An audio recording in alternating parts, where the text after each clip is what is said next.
Did you know Joseph Hofmann or work with him? Or I met him once, but that's all. You mean through listening to him? I heard him every year when I was from the age of 5 on or something. Last time I heard Hofmann, was that he had an anniversary concert in Carnegie Hall, 50th anniversary of his first Carnegie Hall appearance, not of his debut in America. Debut appearance, 50th anniversary of his debut was in the Metropolitan Opera. That's we played that, but then some years later he played in Carnegie Hall, so then he had a 50th anniversary of his Carnegie Hall appearance. In the late 40s? That's right, and then Rosenthal, Mrs. Rosenthal was sick, so I took Rosenthal to that concert, and I remember it was in a box with Levine on one side of me and Rosenthal on the other. Joseph Levine. Joseph, yeah. So the two of them made very nasty remarks about the playing. Really? I remember Hofmann played Opus 31, number 3, and when he finished the scherzo, Rosenthal leaned over and said, "Too fast." And then he played the minuet, and Levine leaned over and said, "Too slow." Then they went backstage and told him how great it was. In Polish, I think that's what goes with. What did you think of the concert? I mean, it was actually remarkable. Powers, No, it's that Hofmann was a very erratic pianist. He would sometimes play as if he didn't really care what he was doing, as if he were a little bored. And I remember about this particular performance, he brought the program out on the stage with him to see what was next. And kind of bravado. No, well, he said he had this enormous repertoire, complete control of that. When he was young, he played, I think, 20 concerts in one season without repeating a single piece. And played a lot of pieces that very few people at that time touched at all, like the F minor Schumann Sonata, the Concerto Without Orchestra, that Serkin and Horowitz have since played, but I don't think anybody practically nobody except Hofmann. And Arthur Lesser played everything too, like that. And I heard Hofmann play the Mozart A minor Rondo, and played the Hammerklavier, and all the Liszt reminiscences of Don Giovanni. What was it about his playing? Can you describe what? The enormous variety of tone color. That was what was surprising. He had the greatest control of ranges of sound. That is, he could control levels of sound while playing in a way that was very extraordinary. And that was remarkable. But I mean, is that so? On the whole, he was been a great influence. And when I was about 17, probably the greatest influence was Rudolf Serkin, partly because the repertoire he played was one which was very close to my heart. Germanic? Yeah, well, like Beethoven and things like that, Schubert, and so I was very interested in the things that a lot of pianists didn't play at the time. And as I said, the only time I ever heard Solomon play in public, what I thought absolutely extraordinary. Very few people who could sustain a line, not just the treble line, but the bass line, and without breaking his hands. I mean, you could say the idea that you can't sustain the line, but doesn't clearly you can't do it without that. He also, Solomon, played the C minor fugue from the second book of the Well-Tempered Clavier in a way that was most extraordinary Bach playing, in my experience, is that you had the impression that you could hear every voice clearly and that he wasn't bringing anything out. So he avoided this terrible Bach playing where people thump the theme and you can't hear anything except the theme of the fugue. You could hear everything. You could hear all the voices, and you knew which note went with which voice while he played. That was very beautiful. He was a very remarkable pianist. Did it come when you said, "That's it, no more lessons, I'm my own artist"? No, there doesn't really come a point because you talk to people, you think about it. I suppose it's a sad point when nobody tells you, makes suggestions about your playing anymore. Do you have colleagues and friends who do that? Well, mostly, after you've been playing concerts for a long time, people are nervous, even colleagues, about saying that they didn't like this or whatever. It might be much better if they did. Do you prefer that? It wouldn't upset. I would be interested to, if something doesn't come off, you'd like to know why. let's put it this way, is that if you haven't convinced people by your performance, then there's something the matter with it. Yes. Your conception may be all right, but obviously if it's not convincing, well, in some cases it's the fault of the audience or who's listening. It's a few cases, because you can't expect everybody to appreciate everything. And I mean, it's the same thing with reading. As Lichtenberg once said, if a book meets a head and there's a hollow sound, it's not necessarily the book. The book comes in contact with the head, and that's so. I mean, there are occasions when you may have done something and somebody or other may not appreciate it. Mostly, if you're playing well, people appreciate it. So, but the really sad thing is when people appreciate it and you're playing badly. I love it anyway. That's upsetting. On the plane, I was reading an article in the New Yorker, and I wanted to read you something from it and see what you think. I don't know if you get the... Yeah, I buy it for the movies. Yeah. To see what's playing. Well, there's a book by Jeffrey Hartman of Yale University called Criticism in the Wilderness, the Study of Literature Today.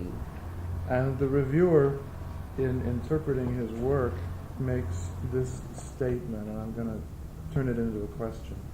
Hartman writes as a teacher of American university students who have not grown up in that architectural and civic context which surrounds Europeans, and reminds them that art issues from a historical, religious, and philosophical ground.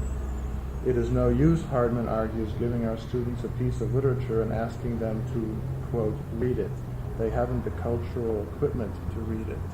Do you think that applies to music students living in 20th century America, trying to play the works of Schumann? And, well, it cuts both ways, which is that you see it's a work of literature and a work of music are both created for a specific cultural context, and at the same time they are always intended to be intelligible outside of that context. I mean, let me give you a simple example. Is that when Mozart wrote a symphony for Vienna, he didn't write it in such a way as that it would be unintelligible in Paris. He assumed that Parisians with a different culture, a different kind of thing, would, in spite of their prejudices against a different kind of music, which they very often had, they would be completely won over by this new way of writing, so that it was intended to transcend the circumstances in which it was written. There's some music which doesn't.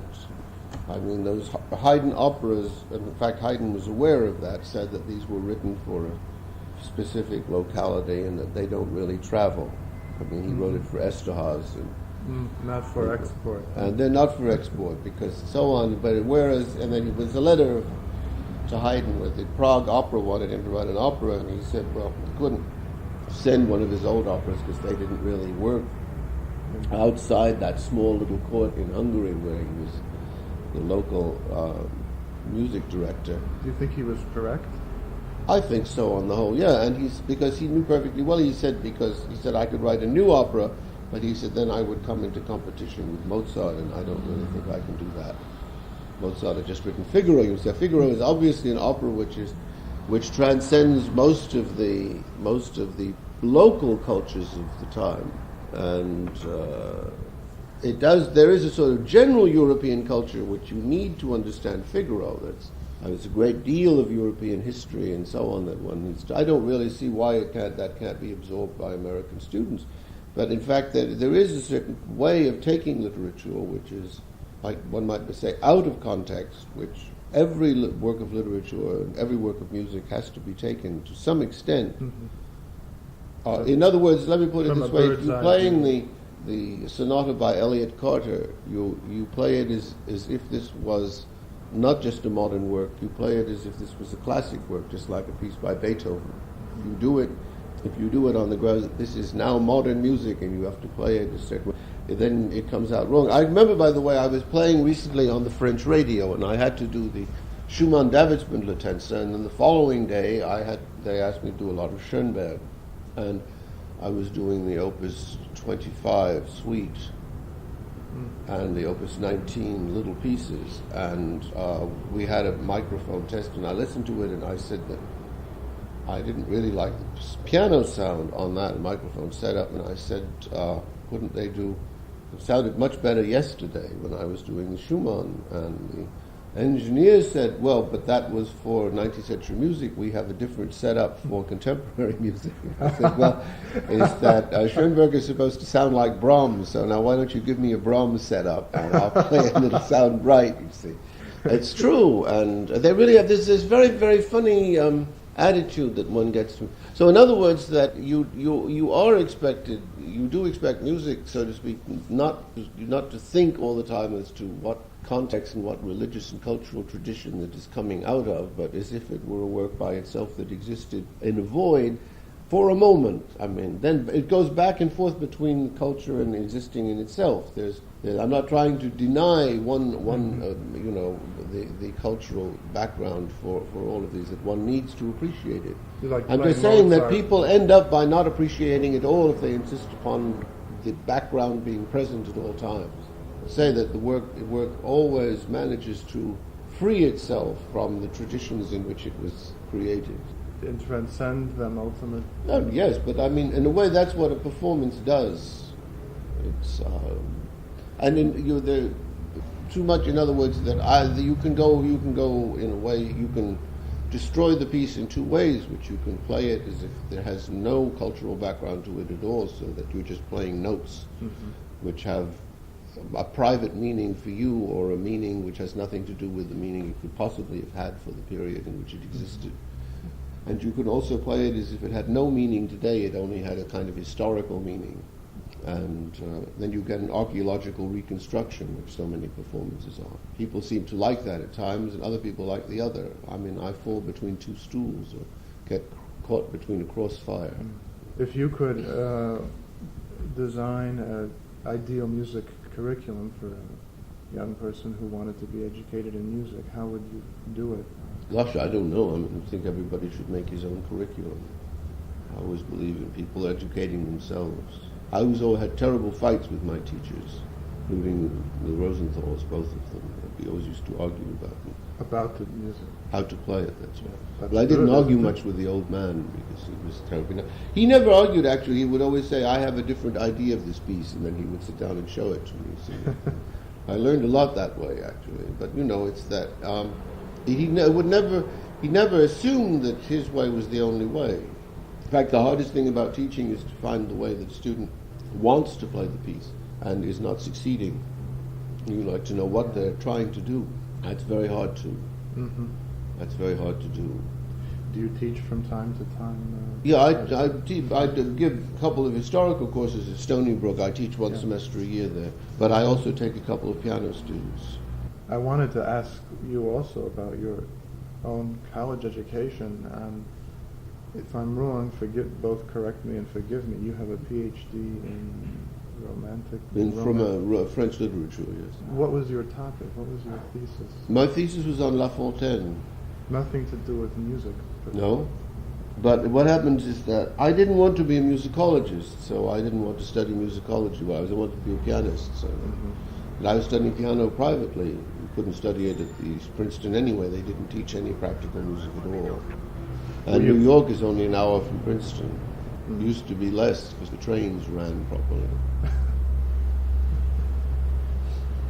So you began concertizing and fitting in a college education? No, what happened was I used to play concerts out at Princeton. I was very active in music there. Princeton, actually, at that time there was a good deal of music that went on, but it had no official sponsorship.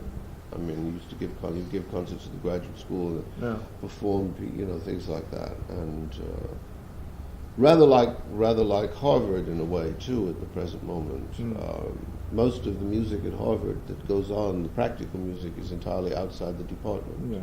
People just find ways to do it if they want to. There's an advantage to that, and so on. So I was always practicing 3 hours a day, and that. Outdoing Rosenthal by one. Well, no, I think when he was young, he's practiced more too. I'd practice 3 or 4 hours, as much as 4 hours a day. But I mean, that leaves a lot of time for studying. I mean, I know, for example, people who go out for swimming and they swim 5 hours a day and they still do quite well in academically. So I mean, there's no reason why you can't have a college education and be a pianist. I mean, is that, if you have any interest in, I mean, I was interested in reading books, so the only reason I took French literature was the most intelligent man there was the head of the French department. Otherwise, I would have majored in history or English literature or philosophy or something. I didn't really care. Who was that man? Ira Wade, very brilliant man. And but I knew everybody in the music department, and I was on very good terms with almost all of them.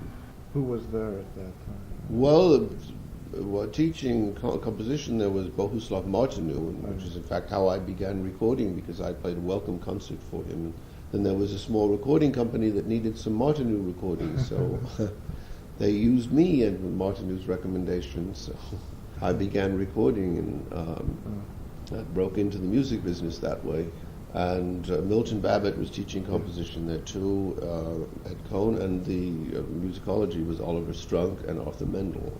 Oliver Strunk was certainly the greatest musicologist I think this country's ever produced. And they had a lot of visiting people like Alfred Einstein, and he used to come down. I remember when Einstein finished the Italian Madrigal book, I was the only person connected with the music department, even if unofficially, that knew how to make an Italian dessert. So I had to make zabaglione for 20 people just to celebrate the Italian madrigals. No, but I mean, it was. You had a great deal of freedom. You could do work at your own time.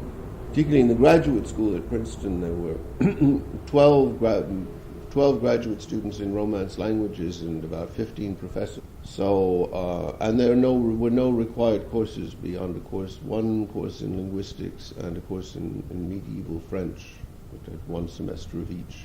Beyond that, you could take anything you wanted, and you just studied on your own and took the exams. And if you passed the exams, well, they let you write a thesis. That was it. So it was a very informal sort of affair. But you saw a lot of people. There was a lot of personal contact, that's the way teaching ought to be. It's the way teaching piano should be. Master classes are a great joke. It's that you don't really teach anybody anything. You just entertain the audience. Yes. Well, maybe that's okay. Well, there is a point to it. If people recognize it for what. Yeah, but that's the same. But real teaching, you have to sit and practice with somebody and show them how to get what they were hoping to get. Did you just consider this another aspect of your interests in your life? I mean, does French literature find any connection with music? Or? Well, there's always connections, but in the sense, does it help you play the piano? I wouldn't think it does, no. Yeah. I mean, I can't think it hurts. I mean, some pianists go out for sport, and some people collect porcelain, and other people read books. I don't know. What are your sort of future coming attractions in terms of books, a new repertoire? Or? Well, I'm doing a Schumann album for None Such Records because in connection, partly with the fact that I spend a lot of time on Schumann in the Norton lectures for Harvard, which have to be published. Have you given those already? Yeah, I've given those last year. Yeah. Actually, 80-81. And those have to be published, and Harvard would like this. There were a lot of musical illustration that put out some cassettes with some of the music on it. And so, in any case, but I'm doing a slightly larger album with that for None Such. Then I'm recording the Carter Piano Sonata. I've done that for the Library of Congress wants that because, and the Night Fantasies, the new big piece of Elliott Carter. Because I gave a lecture for Elliott's 70th birthday. In fact, it will now be his 75th, so that we ought to get that out. Yes. The lecture has to be published, and they thought they would issue the record with it, which would be nice. The record, the lecture will be the sleeve notes or whatever you know. For actually probably a little thing inserted. Yeah. So I have the Schumann and Carter to do, and eventually None Such said they want me to record all the Beethoven sonatas. So have you done that already? Have you recorded? Well, I've done all the middle period. I did 7 middle period sonatas, and then Columbia Records still, I think still, at least they may have changed this month, but up until a couple of months ago, they still had my last 6 sonatas in their catalog. Yeah. So I'd probably have to redo that for Nonsuch anyway. Yeah. But there isn't. That'd take a couple of years Yeah. before I have to do that. And on the other publication, where there's the Norton Lectures and. Yeah, anything of the sort of the classical style with. Well, it might be a little like that, but it deals, because the Norton Lectures deal with music from 1827 to 1850, and that 1827, so I didn't have to talk about Beethoven, but I could still talk about 1 year of Schubert. That's precisely 1 year, yes. Well, it was the year that interested me for the purpose of my lectures. I want to talk about the late song, the Winterreise, and the piano sonatas, actually, at one point.